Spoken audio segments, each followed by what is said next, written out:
ಇಂದಿನ ವಿಡಿಯೋ ವಿಷ್ಣು ಸಹಸ್ರನಾಮ ಸ್ತೋತ್ರದ 81ನೇ ಶ್ಲೋಕದ ಬಗ್ಗೆ. ಈ ವಿಡಿಯೋದಲ್ಲಿ ವಿಷ್ಣು ಸಹಸ್ರನಾಮ ಸ್ತೋತ್ರದ 81ನೇ ಶ್ಲೋಕದ ಅರ್ಥವನ್ನು ತಿಳಿದುಕೊಳ್ಳೋಣ ಮತ್ತು ಈ ಶ್ಲೋಕವನ್ನು ಪಠಿಸುವುದರಿಂದಾಗುವ ಪ್ರಯೋಜನಗಳನ್ನು ಸಹ ನಾವು ತಿಳಿಯೋಣ. ವಿಷ್ಣು ಸಹಸ್ರನಾಮ ಸ್ತೋತ್ರದ 81ನೇ ಶ್ಲೋಕವು ಹೀಗಿದೆ. ತೇಜೋ ವೃಷೋದ್ಯುತಿಧರಃ ಸರ್ವಶಸ್ತ್ರಾಭೃತಂಬರಃ ಪ್ರಾಗ್ರಹೋ ನಿಗ್ರಹೋ ವ್ಯಾಘ್ರೋ ನೈಕಶೃಂಗೋ ಗದಾಗ್ರಜಃ. ಈ ಶ್ಲೋಕದಲ್ಲಿ ಭಗವಾನ್ ವಿಷ್ಣುವಿನ 8 ನಾಮಗಳಿವೆ. ಈಗ ಭಗವಾನ್ ವಿಷ್ಣುವಿನ ಈ ಪ್ರತಿಯೊಂದು ನಾಮದ ಅರ್ಥವನ್ನು ತಿಳಿದುಕೊಳ್ಳೋಣ. ಮೊದಲ ವಿಷ್ಣು ನಾಮವು ಹೀಗಿದೆ. ಓಂ ತೇಜೋ ವೃಷಾಯ ನಮಃ. ಈ ವಿಷ್ಣು ನಾಮದ ಅರ್ಥ ಭಗವಾನ್ ವಿಷ್ಣು ಎಲ್ಲಾ ಸಮಯದಲ್ಲೂ ಎಲ್ಲರ ಮೇಲೆ ಬೆಳಕನ್ನು ಸುರಿಸುವವನು ಅಥವಾ ಸೂರ್ಯನ ರೂಪದಲ್ಲಿ ಮಳೆಯನ್ನು ಉಂಟು ಮಾಡುವವನು. ಎರಡನೇ ವಿಷ್ಣು ನಾಮವು ಹೀಗಿದೆ. ಓಂ ದ್ಯುತಿಧರಾಯ ನಮಃ. ಈ ವಿಷ್ಣು ನಾಮದ ಅರ್ಥ ಭಗವಾನ್ ವಿಷ್ಣು ಹೊಳೆಯುವ ಅಂಗಗಳನ್ನು ಹೊಂದಿರುವವನು ಅಥವಾ ಯಾವಾಗಲೂ ಹೊಳೆಯುವ ರೂಪವನ್ನು ಹೊಂದಿರುವವನು. ಮೂರನೇ ವಿಷ್ಣು ನಾಮವು ಹೀಗಿದೆ. ಓಂ ಸರ್ವಶಸ್ತ್ರ ಭೃತಾಂಬರಾಯ ನಮಃ.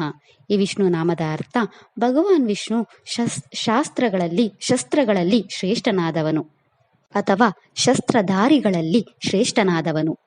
ನಾಲ್ಕನೇ ವಿಷ್ಣು ನಾಮವು ಹೀಗಿದೆ. ಓಂ ಪ್ರಗ್ರಹಾಯ ನಮಃ. ಈ ವಿಷ್ಣು ನಾಮದ ಅರ್ಥ ಭಗವಾನ್ ವಿಷ್ಣು ಭಕ್ತರ ಕಾಣಿಕೆಗಳನ್ನು ಬಹಳ ಸಂತೋಷದಿಂದ ಸ್ವೀಕರಿಸುವವನು. ಐದನೇ ವಿಷ್ಣು ನಾಮವು ಹೀಗಿದೆ. ಓಂ ನಿಗ್ರಹಾಯ ನಮಃ. ಈ ವಿಷ್ಣು ನಾಮದ ಅರ್ಥ ಭಗವಾನ್ ವಿಷ್ಣು ಎಲ್ಲವನ್ನು ತನ್ನೊಳಗೆ ಇಟ್ಟುಕೊಳ್ಳುವವನು ಅಥವಾ ಎಲ್ಲವನ್ನು ನಿಯಂತ್ರಿಸುವ ಮತ್ತು ಅಂತಿಮವಾಗಿ ಕರಗಿಸುವವನು. ಆರನೇ ವಿಷ್ಣು ನಾಮವು ಹೀಗಿದೆ. ಓಂ ವ್ಯಾಘ್ರಾಯ ನಮಃ. ಈ ವಿಷ್ಣು ನಾಮದ ಅರ್ಥ ಭಗವಾನ್ ವಿಷ್ಣು ಅಂತ್ಯವಿಲ್ಲದವನು ಅಥವಾ ಭಕ್ತರ ಪ್ರಾರ್ಥನೆಗಳನ್ನು ನೀಡುವಲ್ಲಿ ಸದಾ ಗಮನ ಹರಿಸುವವನು. ಏಳನೇ ವಿಷ್ಣು ನಾಮವು ಹೀಗಿದೆ. ಓಂ ನೈಕ ಶೃಂಗಾಯ ನಮಃ.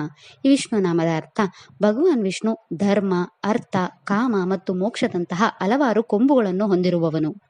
ಎಂಟನೇ ವಿಷ್ಣು ನಾಮವು ಹೀಗಿದೆ. ಓಂ ಗದಾಗ್ರಜಾಯ ನಮಃ. ಈ ವಿಷ್ಣು ನಾಮದ ಅರ್ಥ ಭಗವಾನ್ ವಿಷ್ಣು ಮಂತ್ರಗಳನ್ನು ಮೊದಲು ಬಹಿರಂಗಪಡಿಸಿದವನು ಅಥವಾ ಅವನು ತನ್ನ ಸಹೋದರ ಗದನಿಗಿಂತ ಮೊದಲು ಜನಿಸಿದವನು. ಈ ಶ್ಲೋಕವನ್ನು ಪಠಿಸುವುದು ಅಥವಾ ಕೇಳುವುದು ನಮಗೆ ಅಪಾರ ಆಧ್ಯಾತ್ಮಿಕ ಗಮನ, ಮಾನಸಿಕ ಶಾಂತಿ ಮತ್ತು ರಕ್ಷಣೆಯನ್ನು ನೀಡುತ್ತದೆ. ಇದು ನಮಗೆ ಆಂತರಿಕ ತೇಜಸ್ಸು, ಬುದ್ಧಿವಂತಿಕೆ ಮತ್ತು ಆಧ್ಯಾತ್ಮಿಕ ಬೆಳಕನ್ನು ನೀಡುತ್ತದೆ.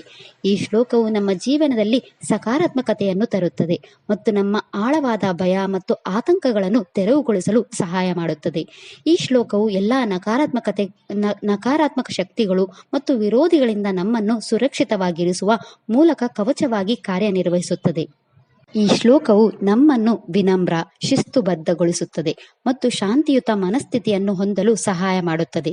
ಇದು ನಮ್ಮ ಪ್ರಜ್ಞೆಯನ್ನು ವಿಸ್ತರಿಸಲು, ಭಾವನಾತ್ಮಕ ಸ್ಥಿತಿಸ್ಥಾಪಕತ್ವವನ್ನು ಬೆಳೆಸಲು ಮತ್ತು ಒತ್ತಡವನ್ನು ಕಡಿಮೆ ಮಾಡಲು ಸಹಾಯ ಮಾಡುತ್ತದೆ. ಒಟ್ಟಾರೆಯಾಗಿ ಈ ಶ್ಲೋಕವು ನಮಗೆ ಶಕ್ತಿಯನ್ನು ಒದಗಿಸುತ್ತದೆ, ನಮ್ಮ ಜೀವನದ ಸಂಕೀರ್ಣ ಅಡೆತಡೆಗಳನ್ನು ಪರಿಹರಿಸಲು ಸಹಾಯ ಮಾಡುತ್ತದೆ ಮತ್ತು ನಮ್ಮೊಳಗೆ ಆಧ್ಯಾತ್ಮಿಕ ಜಾಗೃತಿಯನ್ನು ತರುತ್ತದೆ. ಎಲ್ಲಾ ನವಗ್ರಹ ದೋಷಗಳನ್ನು ಪರಿಹರಿಸಲು ಈ ಶ್ಲೋಕವನ್ನು ಪಠಿಸಬಹುದು.